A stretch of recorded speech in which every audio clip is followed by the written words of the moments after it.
ভীষণ গরম পড়ুক কিংবা ভীষণ শীত, স্যুপ আমার বরাবরই পছন্দের তালিকায়। আর সেটা যদি হয় থাই স্যুপ উইথ অন্থন, তাহলে তো আর কথাই নেই। আমি চলে গিয়েছিলাম রাজশাহীর মোস্ট হাইপড একটা রেস্টুরেন্ট অরোরাতে। অরোরার প্রত্যেকটা খাবার অনেক বাজেট ফ্রেন্ডলি আর অনেক বেশি মজাদার। আমি নিয়েছিলাম চিকেন থাই স্যুপ আর সাথে দুটো অন্থনও দিয়েছিল। অন্যান্য রেস্টুরেন্টে অন্থন আলাদা করে কিনতে হলে অরোরাতে পেয়ে যাবেন স্যুপের সাথেই। তারপর আমি নিয়ে নিয়েছিলাম একটি কফি।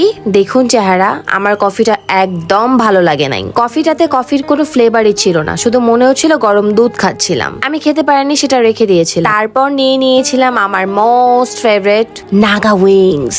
খানাসের নাগা উইংস এর সাথে তো অন্য নাগা উইংস এর তুলনাই হয় না, কিন্তু রাজশাহীতে খানাসের তো এখন কোনো ব্রাঞ্চ আসেনি, কিন্তু কি আর করার, তাই সেখানেই ট্রাই করছিলাম। বেশ ভালোই ছিল খেতে।